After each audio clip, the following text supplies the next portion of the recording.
आमाले चुलो लोटाई पोताईको काम सकिसकेपछि अब स्वस्तानी भन्ने बेला सुरु हुन्थ्यो। कतिखेर स्वस्तानी भन्न पाइएला भनेर हामी पर्खेर बसेका हुन्थ्यौँ।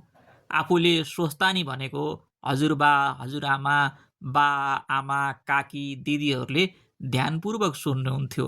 आफ्नो कुरा, आफूले पढेको कुरा अरूलाई सुनाउन पाउनुको त्यो झटक र स्वस्तानीमा भएका श्लोकहरू, संस्कृतका श्लोकहरू मजाले भन्ने अनि स्वस्तानीका कथाहरू मच्ची मच्ची पढ्दाखेरि उहाँहरू ध्यानपूर्वक सुन्नुहुन्थ्यो, बेला बेला हात जोड्नुहुन्थ्यो।